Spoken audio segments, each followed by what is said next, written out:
This is Christy, and we have merchandise. Go to howtolovelitpodcast.com and check out amazing t-shirts, mugs, stickers. If you love great quotes, we have some of our favorites. If you love silliness, check out our mascot, Brain Man.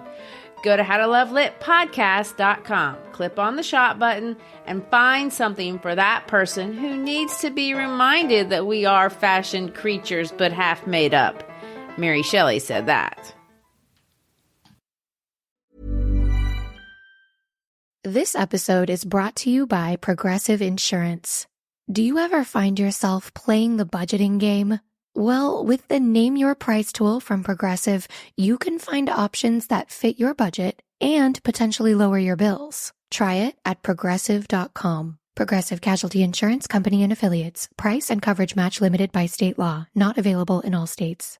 Nothing delivers comfort and joy quite like the unrivaled quality and taste of Omaha Steaks. This year, skip the holiday hustle and bustle and save 50% off gourmet gifts site-wide at omahasteaks.com. Plus, get a $30 reward card when you shop early and score an extra $30 off with promo code HOLIDAY. With 5 generations of experience, they consistently deliver the world's best steak experience. And the gifting experts at Omaha Steaks have made it easy to deliver the perfect gift with thoughtfully curated gift packages starting at $89.99. From legendary steaks to mouth-watering desserts and more. Save 50% off site-wide at omahasteaks.com. Plus, our listeners get an extra $30 off with promo code HOLIDAY and a $30 reward card when you shop early. That's 50% off at omahasteaks.com and an extra $30 off with promo code HOLIDAY. Minimum purchase may apply.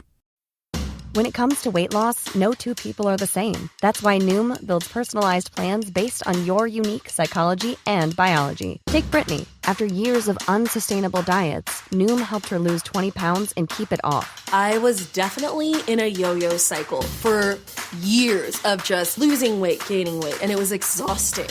And Stephanie. She's a former D1 athlete who knew she couldn't outtrain her diet, and she lost 38 pounds. My relationship to food before Noom was never consistent. And Evan, he can't stand salads, but he still lost 50 pounds with Noom. I never really was a salad guy. That's just not who I am. Even through the pickiness, Noom taught me that building better habits builds a healthier lifestyle. I'm not doing this to get to a number. I'm doing this to feel better. Get your personalized plan today at Noom.com. Real Noom users compensated to provide their story. In 4 weeks, the typical Noom user can expect to lose 1 to 2 pounds per week. Individual results may vary.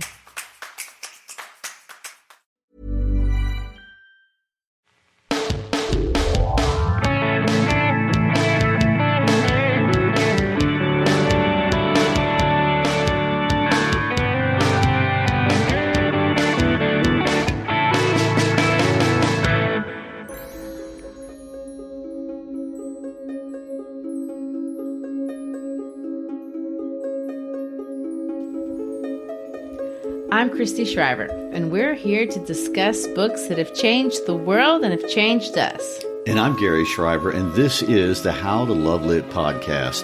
Today, we're finishing up our series on Shirley Jackson. Last week, we concluded a discussion of her most famous book, the one that inspired the Netflix series by the same name, The Haunting of Hill House. Today, we're going to read the short story that made her a household name, and that's titled The Lottery. The Lottery. Mm-hmm. Well, it's had its share of movie inspirations, too, you know. Anyone who has seen the opening of The Hunger Games, that's the one that jumps out to me, cannot possibly be shocked at the plot of The Lottery. But it's inspired a bunch of other stories and movies besides that one. You mentioned the Stephen King one last episode, and I'm sure there are more than that if we just sat here and tried to think of them all. True, and maybe I shouldn't have been, but I was actually surprised as to how scandalous this story was when it was first published. I mean, if we're talking solely about violence by today's standards, this is mild. I mean, there's no blood or gore, and it's definitely no Squid Games. No, I agree, and I believe that is why this story, it's so deceptively simple and relatively tame, is actually taught in many schools in the middle school curriculum, a lot of times in the 8th grade. It is disturbing, but for reasons beyond the fact that somebody is getting killed at the end. I mean, killing a main character really is just par for the course in a standard English curriculum. I mean, it's even a big joke. You know, English teachers like to say we don't teach a story unless we kill someone at the end. Oh, my. So the lottery reads and feels simple, and it is simple. So why the sensation? Well, let's talk about the sensation. I mean, it's definitely worth noticing how big a stir it actually created. The story generated more negative letters and subscription cancellations than anything the New Yorker had ever published. Jackson herself received over 300 letters just that summer that it was published. In her own words, and I like to quote her, she said this, "I can count only 13 that spoke kindly to me." I want to point out that her mother, the ever-inspiring Geraldine, could be counted on for a comment. Of course she could. She wrote her daughter and said this, "Dad and I did not care at all for your story. It does seem, dear, that this gloomy kind of story is what all you young people think about these days. Why don't you write something to cheer people up?" Good old Geraldine. Well, at least she's consistent. But Jackson refused to explain the meaning of the story for the most part, especially to her own editor. She did one time tell this to a journalist, and again, I'm going to quote her. "I suppose I hoped by setting a particularly brutal right in the present and in my own village to shock the readers with a graphic demonstration of the pointless violence and general inhumanity of their own lives. But I gather that in some cases the mind just rebels. The number of people who expected Mrs. Hutchinson to win a Bendix washer at the end would amaze you." Oh, well, I don't know how pointless violence and general inhumanity could have surprised anyone in 1948 when it was published. I mean, that was right after World War II, the world's biggest expression of violence and inhumanity.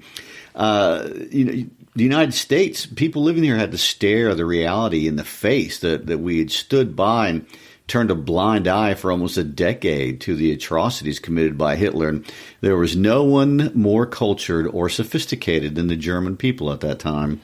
Well, I guess that's true.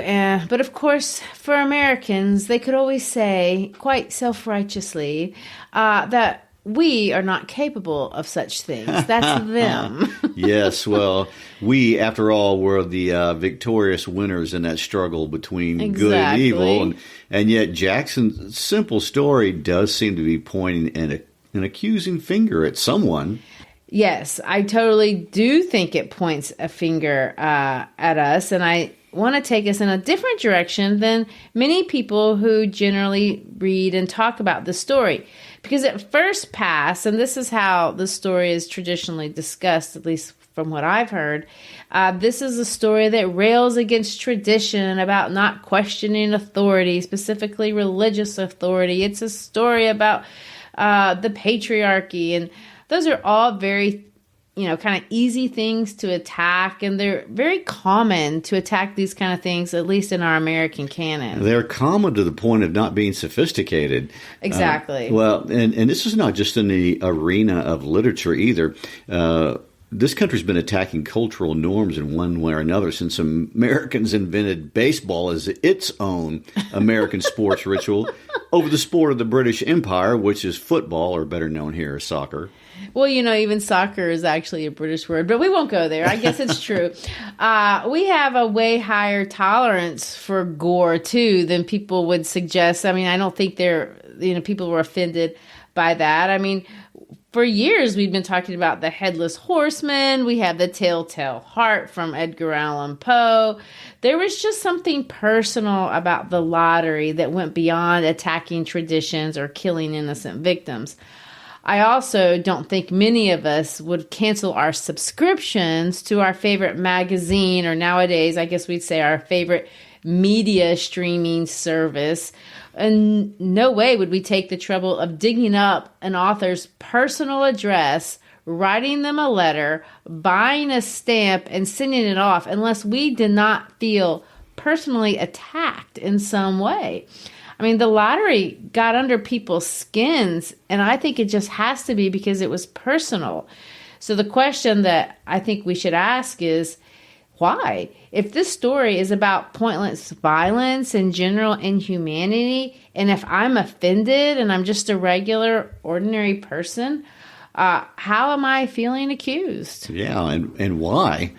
Yeah, so let's start, Christy. We talked about if we should read the entire story and then discuss it, or if we should stop and start. We've decided to stop and start, but hopefully we won't stop and start too much to be confusing, but just enough to be helpful, which is, a difficult balance to strike. Well, it is, and I hope we don't fail. So let's give it a try. Let's start with reading the first 3 paragraphs, and then we'll interrupt.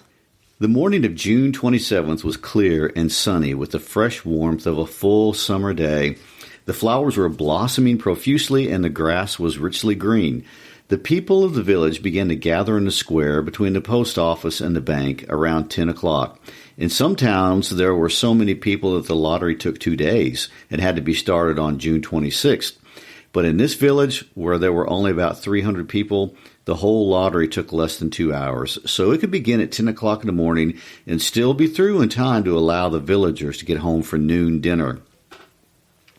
The children assembled first, of course. School was recently over for the summer, and the feeling of liberty sat uneasily on most of them. They tended to gather together quietly for a while before they broke into boisterous play, and their talk was still of the classroom and the teacher and of books and reprimands. Bobby Martin had already stuffed his pockets full of stones, and the other boys soon followed his example, selecting the smoothest and the roundest stones. Bobby and Harry Jones and Dickie Delacroix, the villagers pronounced his name, Delacroix, eventually made a great pile of stones in one corner of the square and guarded against the raids of the other boys. The girls stood aside, talking among themselves, looking over their shoulders at the boys, and the very small children rolled in the dust or clung to the hands of their older brothers and sisters. Soon the men began to gather, surveying their own children, speaking of planting and rain, tractors and taxes. They stood together away from the pile of stones in the corner, and their jokes were quiet, and they smiled rather than laughed. The women, wearing faded house dresses and sweaters, came shortly after their menfolk. They greeted one another and exchanged bits of gossip as they went to join their husbands.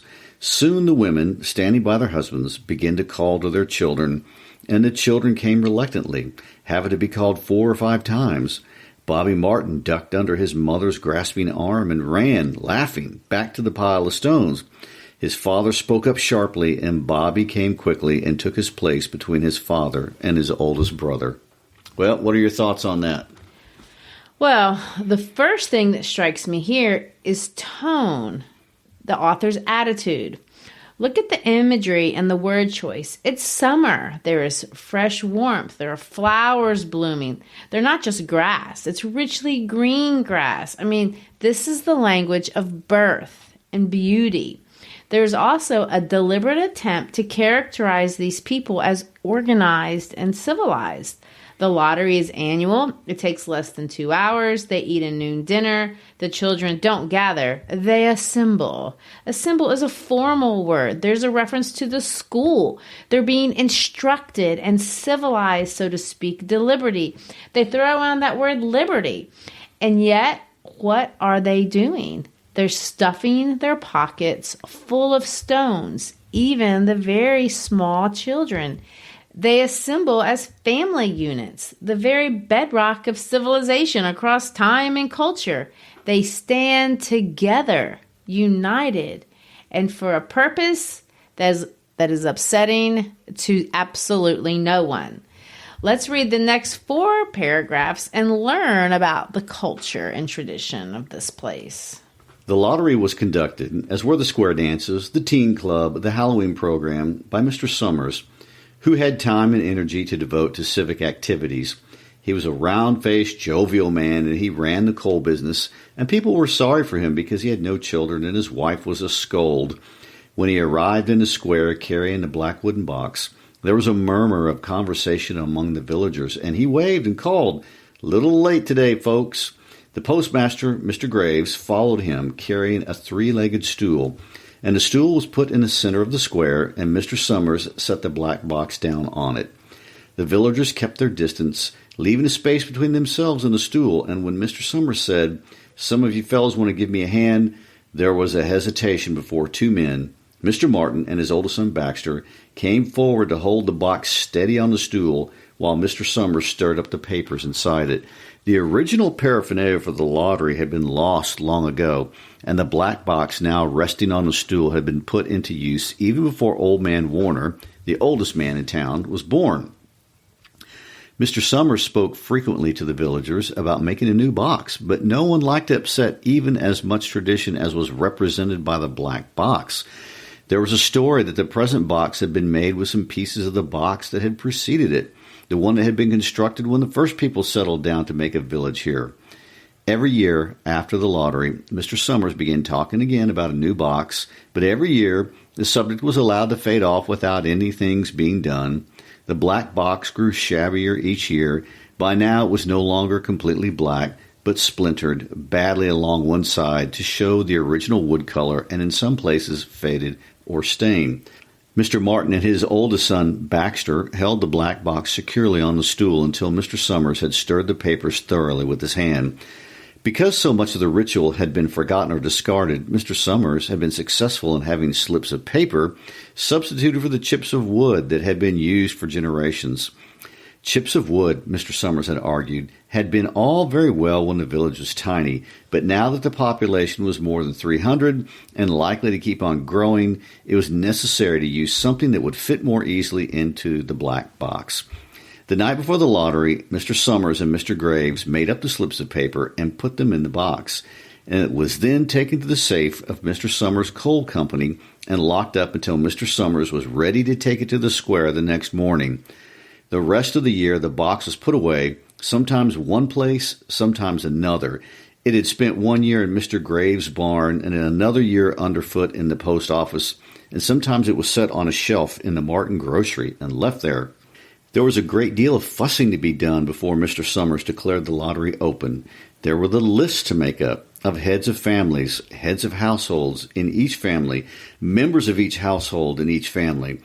There was the proper swearing in of Mr. Summers by the postmaster as the official of the lottery. At one time, some people remembered there had been a recital of some sort performed by the official of the lottery, a perfunctory, tuneless chant that had been rattled off duly each year. Some people believed that the official of the lottery used to stand just so when he said or sang it.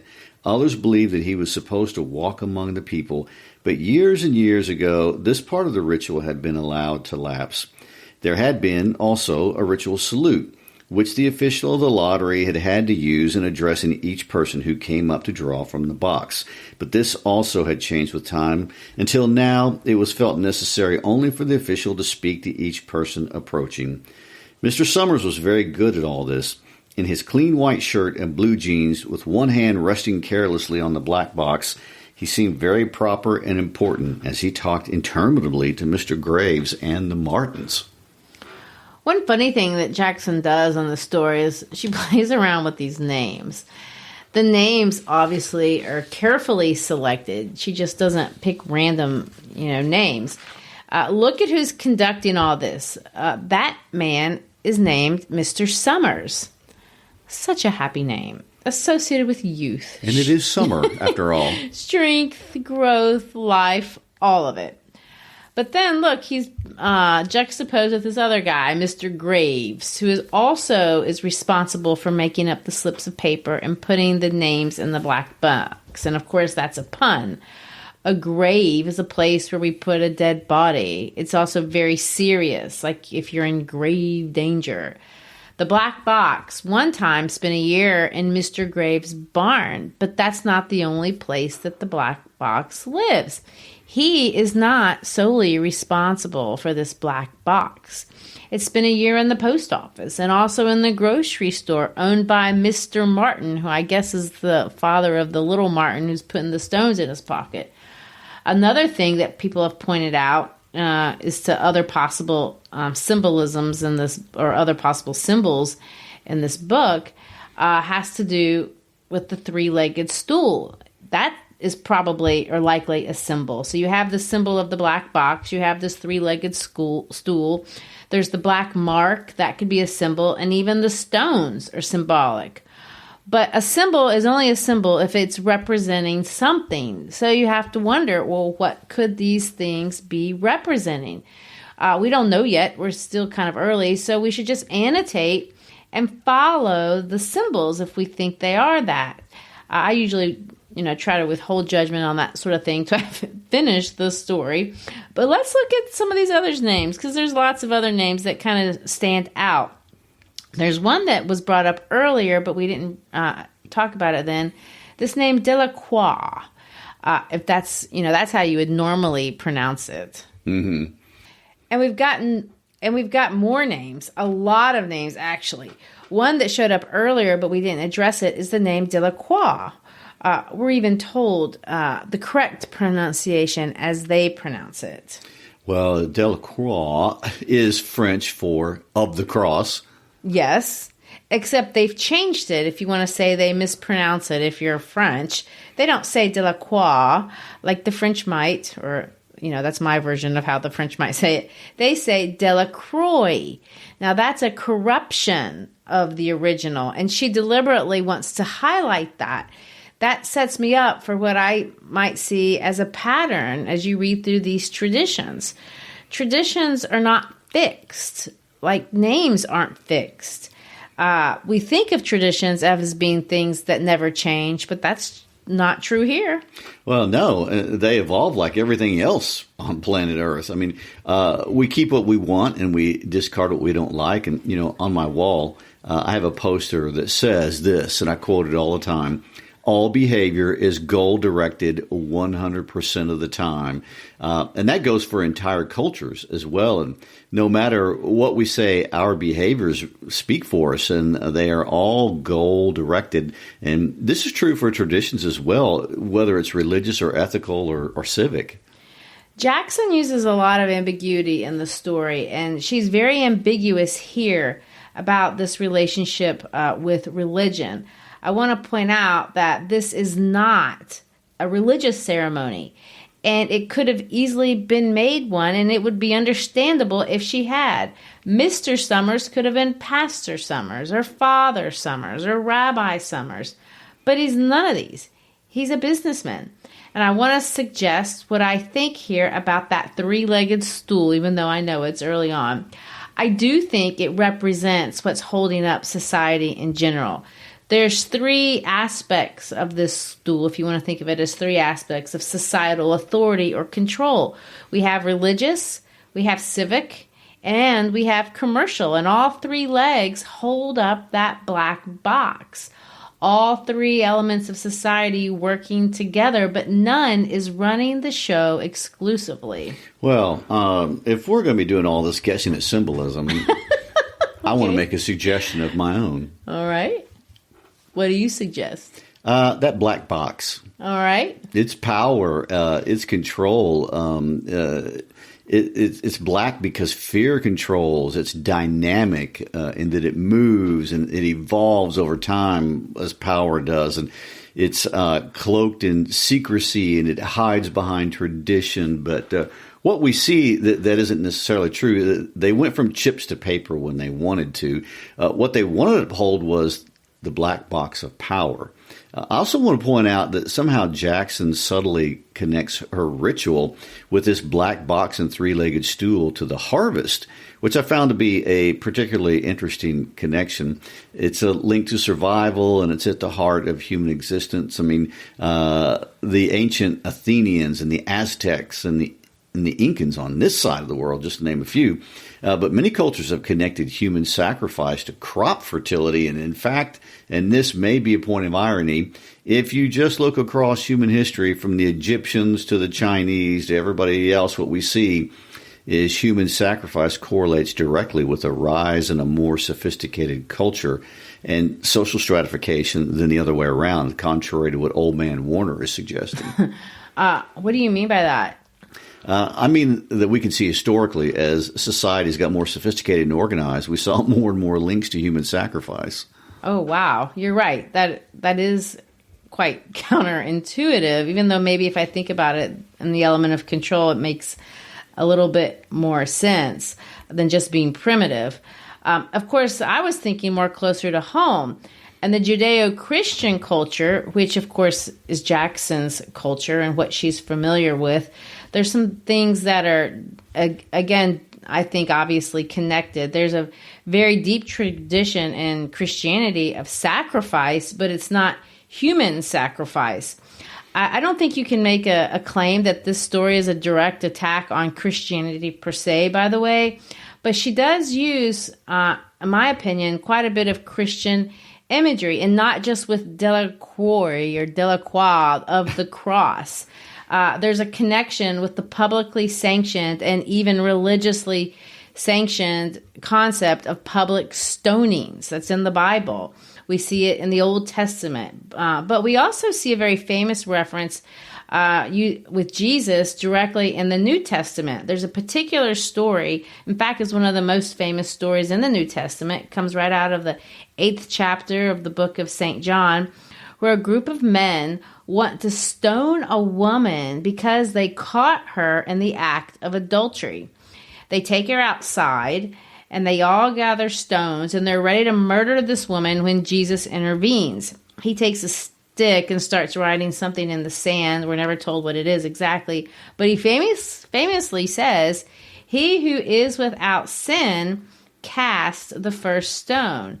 The men, slowly but surely, they look down and read whatever it is he's writing, and they drop their stones and they go home. Of course, we don't know what he wrote. I like to speculate that it was the names of their paramours, but that's just me enjoying the irony. I have no reason to believe that. But the story ends with Jesus looking at the woman and asking her where her accusers have gone, because at that point there is no one left. So you see that story connecting here? Yeah, I really do. There are other Christian references too. Obviously, Mrs. Adams, that's the name of the first man. There's Eva, but then there's Old Man Warner. Now, Old Man Warner, that's not a biblical name, but there is a biblical connection back to Jesus in the New Testament. By the way, these biblical references are not obscure. They're super famous passages that every red-blooded American in 1950 would be familiar with. But in the New Testament, there's a different story where a follower of Jesus asks Jesus how many times a person should be responsible for forgiving another person of their offenses. And the follower said, "Do you think 7 times is enough?" To which Jesus famously responds, "You should forgive a person 70 times 7. Which I think is interesting here is the name, not the name of Mr. Warner, but his age and this archetypal link, because he's 77 years old. So what's the connection? I don't think the story is talking about adultery or forgiveness, is it? Not directly. It's talking about values and core values and hypocrisy for sure. And we'll flesh it out when we get to the end. But what I want to point out is that people have somehow found their value in surviving this tradition. In other words, I don't get picked. That's how I get my value. Mr. Warner brags that he survived 77 of these without getting picked. He's important because of that. Old Man Warner also makes the claim that he is literally, and this is literally an example of a post hoc fallacy, which is an error in logic. If you believe that something is connected just because it happened before, there's no logic. But he literally says that the harvest comes as a direct result of the lottery. He doesn't invoke any deity to make this happen. He just throws the fact that it happens first out there as the reason. He's resistant to change because he's validated by this current social order. Well, I can see why lots of people think this story is about accepting things just because they've always been done that way. I mean, Warner clearly makes that argument and holds down that point of view. Of course, that's obvious and is obviously there. It's just not the heart of the story. I want to bring up one other name before we finish and get to the famous punchline. The name Tessie Hutchinson. If we look to history, there is one famous Hutchinson woman who stands out in American history. Anne Hutchinson. She showed up in chapter 1 of The Scarlet Letter too, which, by the way, I think there's a connected theme to this story. But anyway, you're the history guy, so tell us, who is Anne Hutchinson from early American history? Oh, Anne Hutchinson was a fascinating character. I mean, we're going way back now. She was born in 1591. And later in life, she was banished to the colony of Rhode Island after being excommunicated from Massachusetts Bay Colony for teaching, among other things, that women could read and be in leadership. But mostly her teachings about the Bible were considered heretical, and they were certainly confrontational to the authorities of the church in that time period. Anyway, later on, after she was expelled, she actually ends up being murdered by Indians in 1643. It's a sad ending. She was definitely cast out of the group. Well, there's the connection.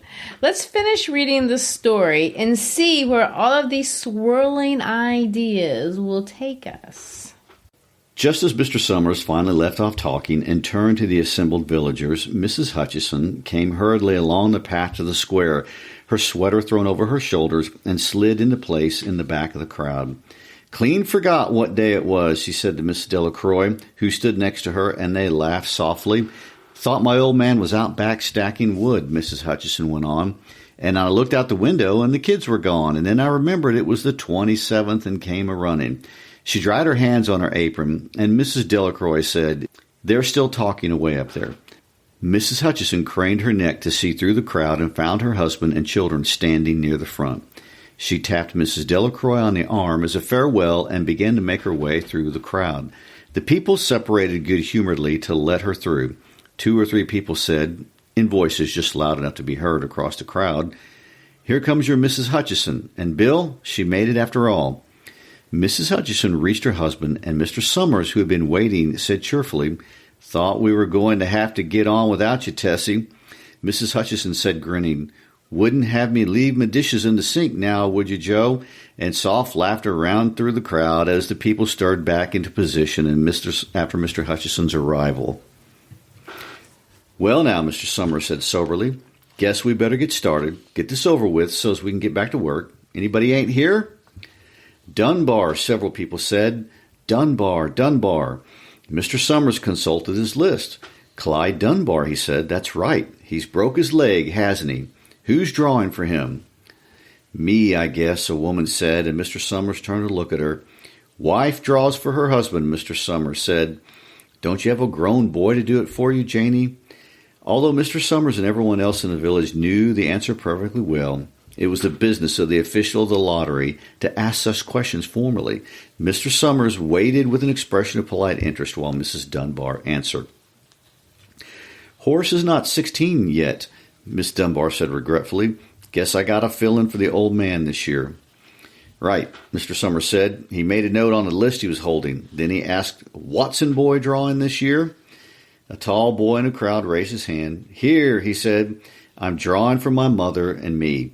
He blinked his eyes nervously and ducked his head as several voices in the crowd said things like, "Good fellow, Jack, and glad to see your mother's got a man to do it." "Well," Mr. Summers said, "guess that's everyone. Old man Warner make it?" "Here," a voice said, and Mr. Summers nodded. A sudden hush fell on the crowd as Mr. Summers cleared his throat and looked at the list. "All ready?" he called. "Now I'll read the names, heads of families first, and then the men come up and take a paper out of the box. Keep the paper folded in your hand without looking at it until everyone has had a turn. Everything clear?" The people had done it so many times that they only half listened to the directions. Most of them were quiet, wetting their lips, not looking around. Soon Mr. Summers raised one hand high and said, "Adams?" A man disengaged himself from the crowd and came forward.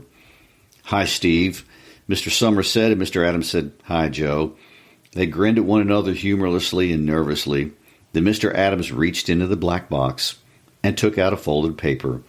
He held it firmly by one corner as he turned and went hastily back to his place in the crowd. There he stood a little apart from his family, not looking down at his hand. "Allen," Mr. Summers said. "Anderson, Bentham. Seems like there's no time at all between lotteries anymore," Mrs. Delacroix said to Mrs. Graves in the back row. "Seems like we got through with the last one only last week."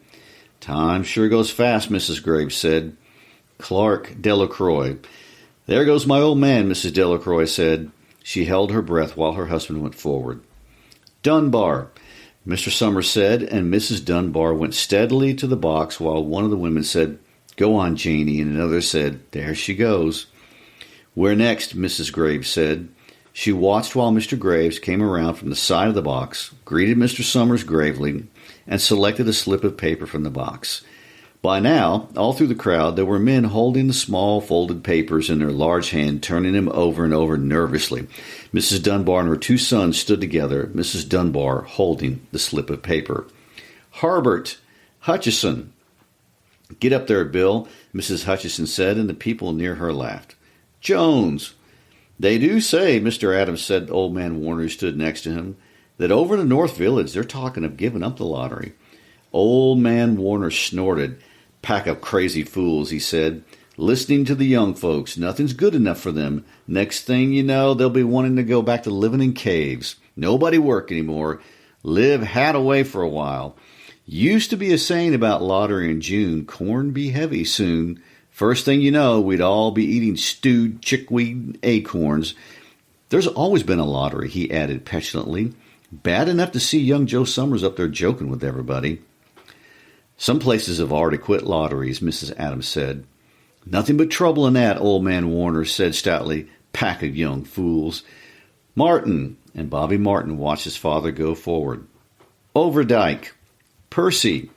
I wish they'd hurry, Mrs. Dunbar said to her older son. I wish they'd hurry. They're almost through, her son said. You get ready to run tell Dad, Mrs. Dunbar said. Mr. Summers called his own name and then stepped forward precisely and selected a slip from the box. Then he called, Warner. 77th year I've been in the lottery, old man Warner said as he went through the crowd. 77th time. Watson. The tall boy came awkwardly through the crowd. Someone said, Don't be nervous, Jack. And Mr. Summers said, Take your time, son. Zanini. After that, there was a long pause, a breathless pause, until Mr. Summers, holding his slip of paper in the air, said, All right, fellows. For a minute, no one moved, and then all the slips of paper were opened. Suddenly, all the women began to speak at once, saving. Who is it? Who's got it? Is it the Dunbars? Is it the Watsons? Then the voices began to say, It's Hutchison. It's Bill. Bill Hutchison's got it. Go tell your father, Mrs. Dunbar said to her older son. People began to look around to see the Hutchisons. Bill Hutchison was standing quiet, staring down at the paper in his hand. Suddenly, Tessie Hutchison shouted to Mr. Summers, You didn't give him time enough to take any paper he wanted. I saw you. It wasn't fair. Be a good sport, Tessie, Mrs. Delacroix called, and Mrs. Graves said, All of us took the same chance. Shut up, Tessie, Bill Hutchison said. Well, everyone, Mr. Summers said, that was done pretty fast. And now we've got to be hurrying a little more to get done in time. He consulted his next list. Bill, he said, you draw for the Hutchison family. You got any other households in the Hutchisons? There's Dawn and Eva, Mrs. Hutchison yelled. Make them take their chance. Daughters draw with their husbands' families, Tessie, Mr. Summers said gently. You know that as well as anyone else. It wasn't fair, Tessie said. I guess not, Joe. Bill Hutchison said regretfully, My daughter draws with her husband's family. That's only fair, and I've got no other family except the kids. Then as far as drawing for families is concerned, it's you, Mr. Summers said in explanation. And as far as drawing for households is concerned, that's you too, right? Right, Bill Hutchison said. How many kids, Bill? Mr. Summers asked formally. 3, Bill Hutchison said. There's Bill Jr. and Nancy and little Dave and Tessie and me. All right, then, Mr. Summers said. Harry, you got their tickets back? Mr. Graves nodded and held up the slips of paper.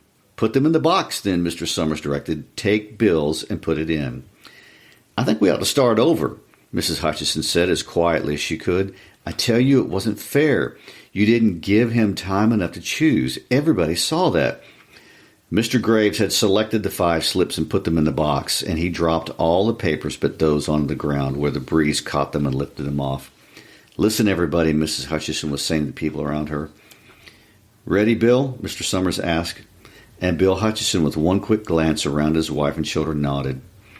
Remember, Mr. Summers said, take the slips and keep them folded until each person has taken one. Harry, you help little Dave. Mr. Graves took the hand of the little boy who came willingly with him up to the box. Take a paper out of the box, Davy, Mr. Summers said. Davy put his hand in the box and laughed. Take just one paper, Mr. Summers said. Harry, you hold it for him. Mr. Graves took the child's hand and removed the folded paper from the tight fist and held it while the little Dave stood next to him and looked up at him wonderingly. Nancy next, Mr. Summers said. Nancy was 12, and her school friends breathed heavily as she went forward, switching in her skirt, and took a slip daintily from the box. Bill Jr., Mr. Summers said, and Billy, his face red and his feet overlarge, near knocked the box over as he got a paper out. Tessie, Mr. Summers said. She hesitated for a minute, looking around defiantly, and then set her lips and went up to the box. She snatched a paper out and held it behind her. Bill, Mr. Summers said, and Bill Hutchison reached into the box and felt around, bringing his hand out at last with a slip of paper in it. The crowd was quiet. A girl whispered, I hope it's not Nancy, and the sound of the whisper reached the edges of the crowd. It's not the way it used to be, Old Man Warner said clearly. People ain't the way they used to be. All right, Mr. Summers said. Open the papers. Harry, you open little Dave's.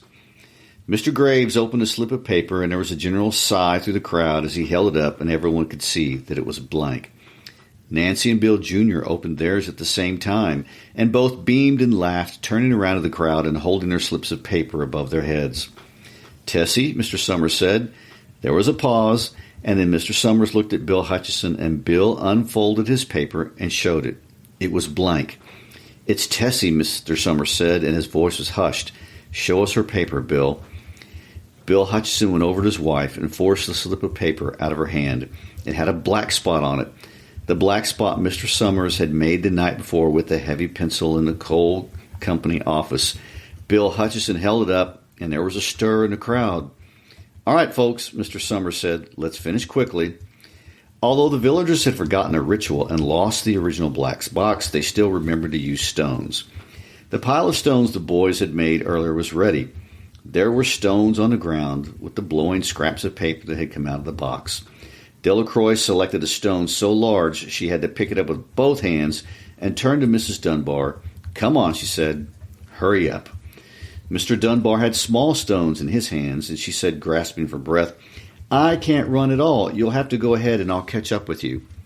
The children had stones already, and someone gave little Davy Hutchison a few pebbles. Tessie Hutchison was in the center of a cleared space by now, and she held her hands out desperately as the villagers moved in on her. It isn't fair, she said. A stone hit her on the side of the head. Old Man Warner was saying, come on, everyone. Steve Adams was in the front of the crowd of the villagers with Mrs. Graves beside him.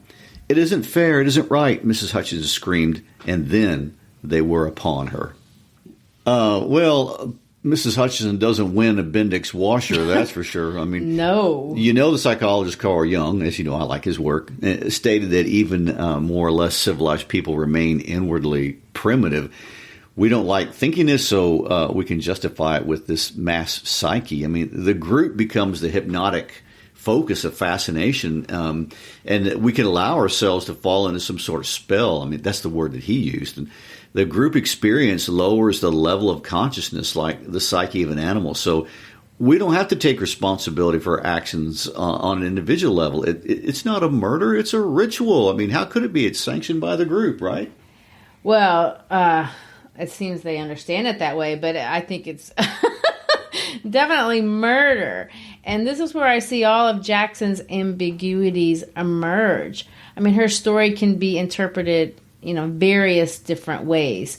And the first one is that idea that there isn't any moral conflict. I mean, what's the psychological explanation? Even later on, when you wake up from this, mob fog, shouldn't you? They do this every year. They do. And I have to reference the Milgram experiment here. Do I have a moment for psych nerd talk?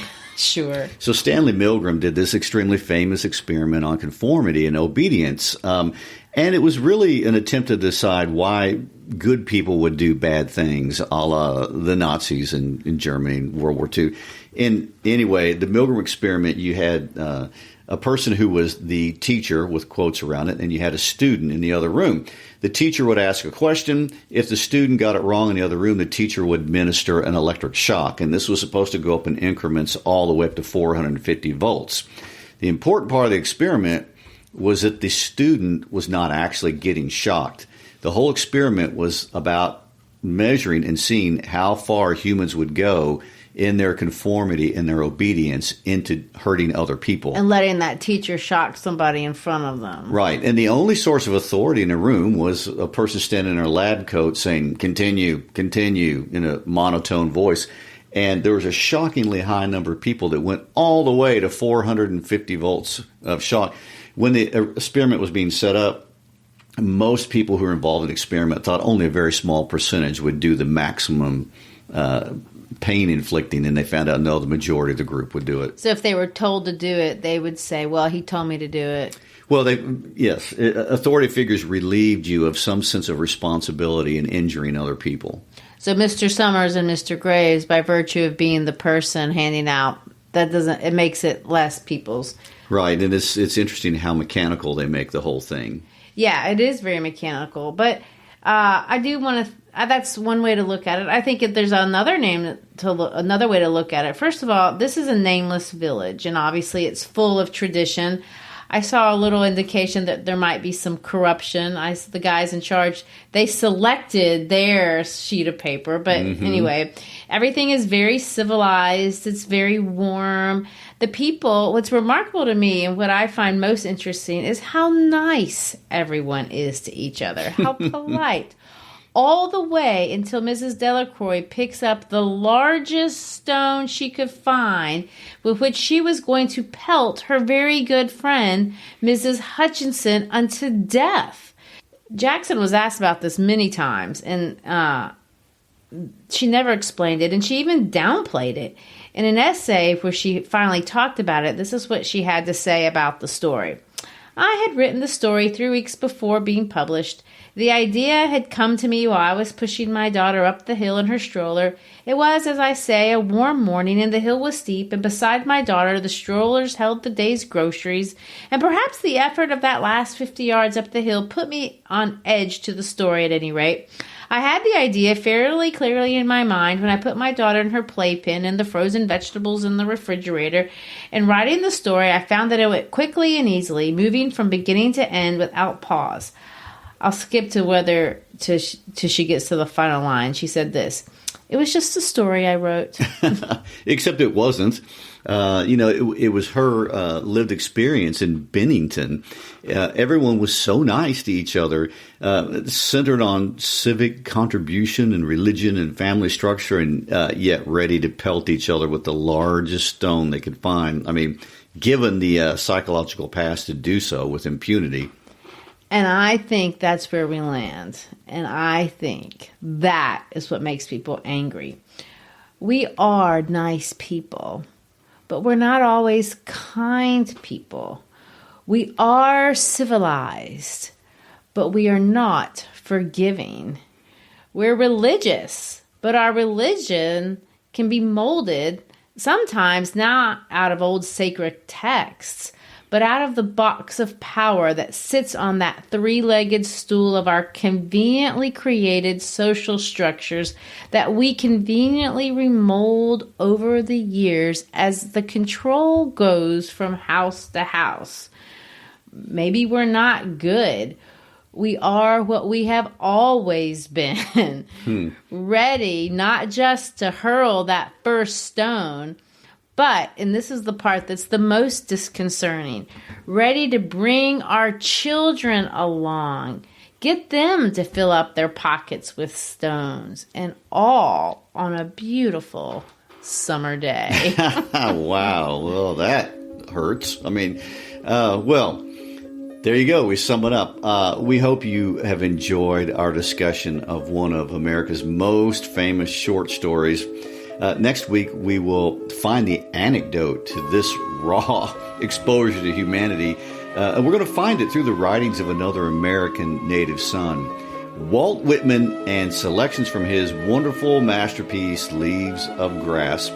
We hope you stick around to see what that great American has to say. And as always, please support us by pushing us out on your social media, Facebook, Instagram, Twitter, TikTok, LinkedIn, skywriting, whatever it is you do.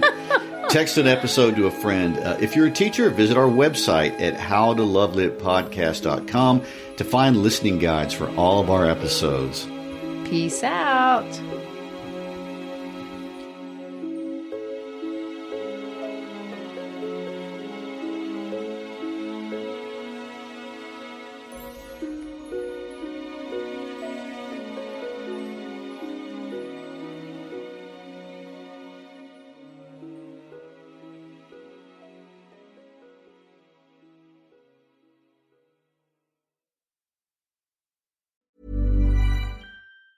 Hey, it's Mark Marin from WTF here to let you know that this podcast is brought to you by Progressive Insurance. And I'm sure the reason you're listening to this podcast right now is because you chose it. Well, choose Progressive's Name Your Price tool, and you could find insurance options that fit your budget, so you can pick the best one for your situation. Who doesn't like choice? Try it at Progressive.com. And now, some legal info. Progressive Casualty Insurance Company and Affiliates. Price and coverage match limited by state law. Not available in all states. My dad works in B2B marketing. He came by my school for career day and said he was a big ROAS man. Then he told everyone how much he loved calculating his return on ad spend. My friends still laugh at me to this day. Not everyone gets B2B, but with LinkedIn, you'll be able to reach people who do. Get a $100 credit on your next ad campaign. Go to linkedin.com/results to claim your credit. That's linkedin.com/results. Terms and conditions apply. LinkedIn, the place to be, to be. This podcast is brought to you by Aura. 2024 has seen a surge in high-profile data breaches, raising serious concerns about the security of personal information. This past summer, National Public Data reported a breach potentially affecting every American. That's why we're thrilled to partner with Aura. Aura is a complete online safety toolkit, which includes a variety of other features to keep you safe online, including a VPN for secure browsing, data broker opt-out to stop companies from selling your personal information, a password manager to help you create and store strong passwords, and more. For a limited time, Aura is offering our listeners a 14-day trial plus a check of your data to see if your personal information has been leaked online, all for free when you visit aura.com/safety. That's aura.com/safety to sign up for a 14-day free trial and start protecting you and your loved ones. That's aura.com/safety. Certain terms apply, so be sure to check the site for